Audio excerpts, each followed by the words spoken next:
आइए आगे बढ़ते हैं, आज की एक और बड़ी खबर की बात करते हैं। बात ममता बनर्जी के प्लान बी की। ममता बनर्जी का प्लान बी क्या है? तो क्या मुश्किल में है इंडिया ब्लॉक, इंडिया गठबंधन?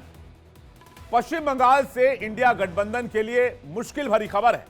पहले बंगाल में ममता दीदी ने कांग्रेस से गठबंधन तोड़ दिया, इसके बाद एक साथ चुनाव लड़ने से इनकार कर दिया और एक भी सीट कांग्रेस के लिए नहीं छोड़ी। दिल्ली में या फिर रांची में किसी तरह की गठबंधन में किसी भी महारैली में ममता बनर्जी साथ नहीं दिखी। और अब दीदी ने जो बयान दिया है उसने गठबंधन की जड़ में मट्ठा डालने का काम किया है।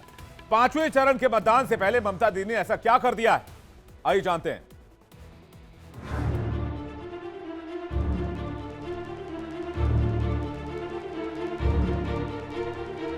इंडिया गठबंधन के लिए बंगाल से बवाल वाली खबर है। ममता दीदी ने 5वें चरण के मतदान से पहले ही नया बयान देकर हंगामा मचा दिया है। আমি বলেছি বাংলায় কোনো জোট নেই, কিন্তু ইন্ডিয়ায় যে জোটটা ওটা আমি তৈরি করেছিলাম, ওই জোটটা দিয়ে আমরা সরকার তৈরি করব।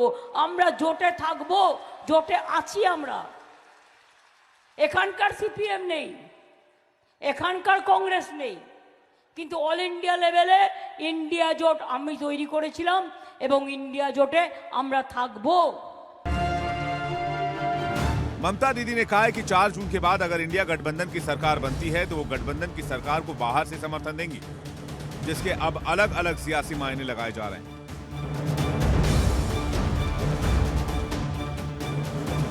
पहला तो ये कि ममता बनर्जी को गठबंधन में विश्वास नहीं है। ममता बनर्जी को गठबंधन की विजय पर यकीन नहीं है। ममता बनर्जी गठबंधन की सरकार में शामिल नहीं होना चाहती हैं। ममता बनर्जी अंतिम वक्त तक पत्ते नहीं खोलना चाहती हैं। गठबंधन में रहकर बार्गेनिंग पावर अपने हाथ में रखना चाहती हैं।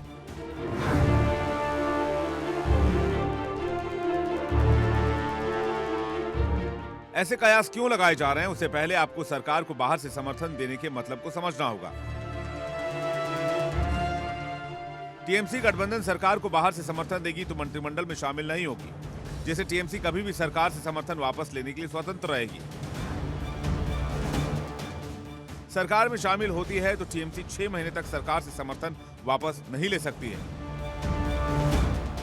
लेकिन अब लगता है कि ममता दीदी को कांग्रेस के गठबंधन पर विश्वास नहीं है, इसलिए ममता दीदी नई राह चुनती नजर आ रही हैं। जिसके बाद कांग्रेस नेता अधीर रंजन चौधरी ममता बनर्जी पर गठबंधन से भागने का आरोप लगा रहे हैं। वहां से अंदर बाहर कैसे क्या करेंगे उनकी पता कर लो, उनसे पूछ लो। मैं उनसे भरोसा नहीं करते, गठबंधन छोड़ के भागी उन्होंने, उनकी बातों पे कोई भरोसा नहीं। अगर बीजेपी की तरफ ज्यादा भारी रहे तो वो उस तरफ भी जा सकते, मुझे उनके ऊपर कोई भरोसा नहीं। देश में सरकार किसकी बनेगी ये 19 दिन के बाद क्लियर होगा, ये 4 जून को पता चलेगा। ऐसे में ममता दीदी तब क्या करेंगी ये तो दीदी ही जाने। लेकिन दीदी का ये मूव 2026 के विधानसभा चुनाव की रणनीति को साफ जरूर करता है। अधीर रंजन चौधरी कह रहे हैं कि हम ममता दीदी पर भरोसा नहीं कर सकते। इसके बाद ममता दीदी गुस्से में कह रही जब भी सत्ता में वापसी होगी बदला लिया जाएगा और जरूर लिया जाएगा। আমাকে প্রতারণা করা হয়েছে, আমার রিগিং করা হয়েছে, টোটাল ভোট লুট করা হয়েছে।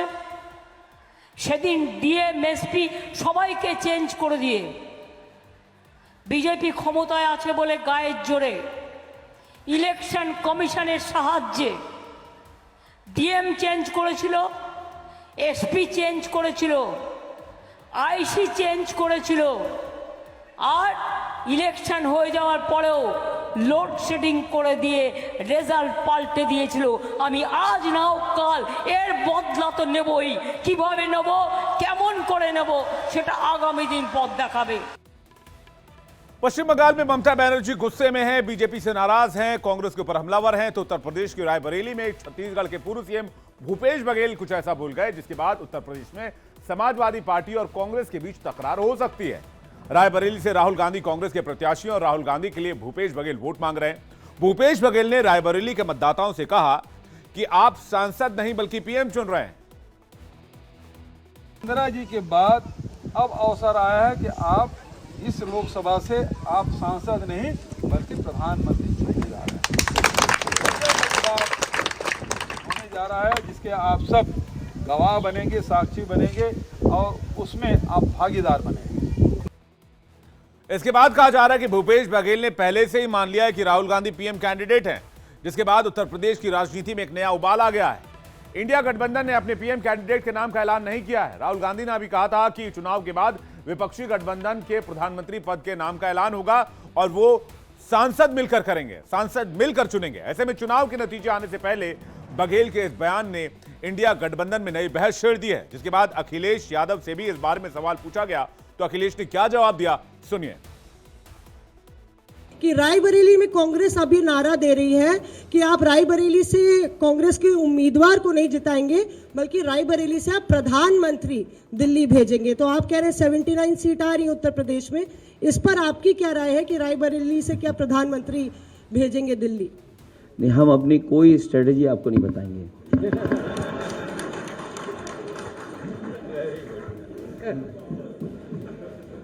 मैं किस बूथ पे बीजेपी हारी हम क्यों बता दें इनको? नहीं, मैं राहुल गांधी पर सवाल कर रही हूं। उसमें भी कोई नहीं बताइए, हमारा स्ट्रेटेजी का पार्ट है। अखिलेश यादव भले ही स्मार्टली तरीके से इस सवाल को टाल गए, लेकिन अखिलेश यादव को पता है कि इस सवाल का जवाब देना मुश्किल था। अब आपको बताते हैं बिहार में क्या हो रहा है। कांग्रेस ने बिहार में प्रचार के लिए 40 बड़े नामों की सूची तैयार की थी, लेकिन चौथे चरण के मतदान के बाद साफ दिख रहा है कि बिहार की सभी सीटों पर प्रचार का जिम्मा तेजस्वी के कंधों पर है, क्योंकि राहुल प्रियंका रायबरेली और अमेठी में प्रचार करने में बिजी हैं। सोनिया गांधी प्रचार से पहले से ही दूर हैं। राहुल गांधी ने केवल भागलपुर सीट पर प्रचार किया है। मल्लिकार्जुन खड़गे ने समस्तीपुर और मुजफ्फरपुर में रैली की है।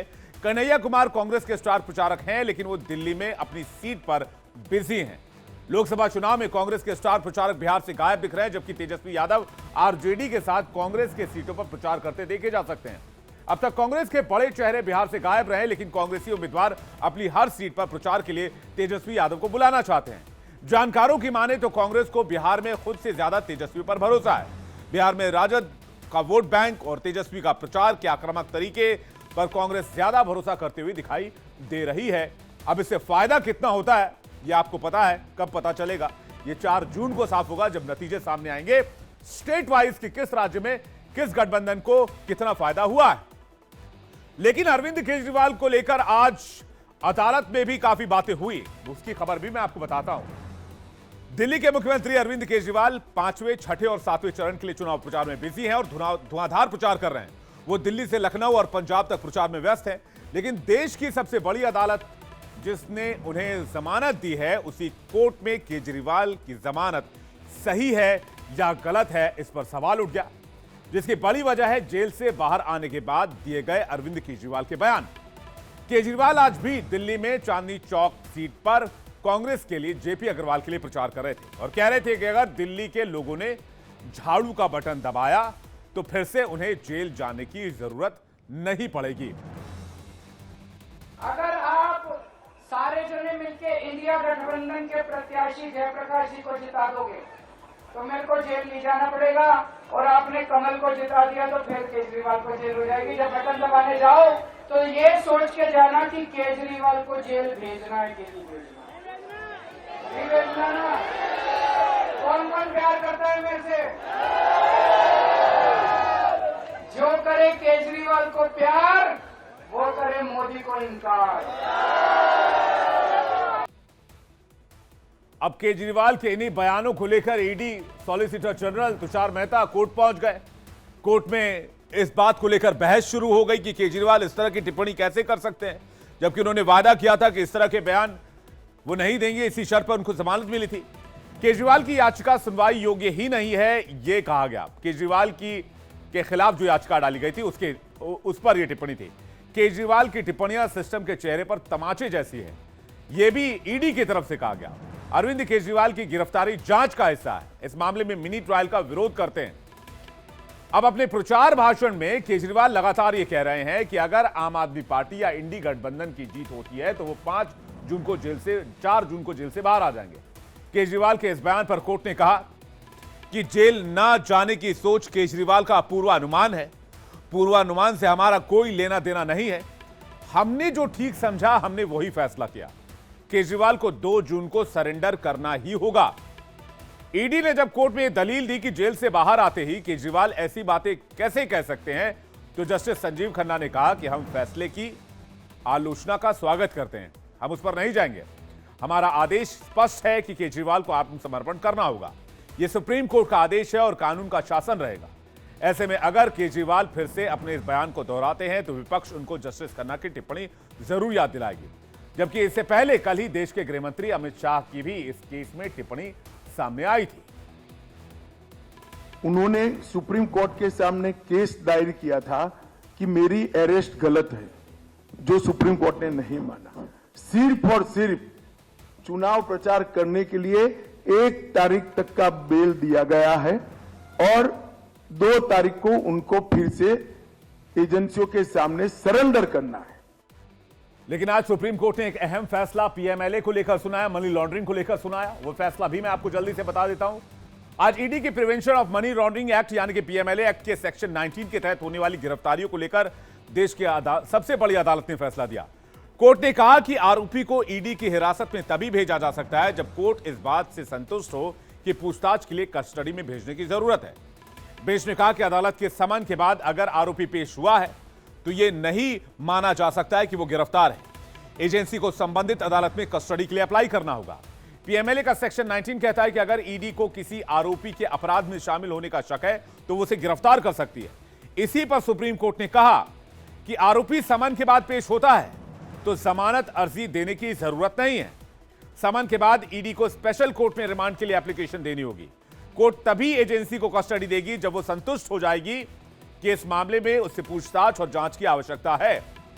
मनी लॉन्ड्रिंग के तहत आरोपी अगर जमानत के लिए अपील करता है तो उसके लिए शर्त है कोर्ट सरकारी वकील की दलीलें सुनेगी और जब वो संतुष्ट हो जाएगी कि व्यक्ति गुनाहगार नहीं है और वो बाहर जाकर इस तरह का कोई जुर्म नहीं करेगा तब जमानत दी जा सकती है।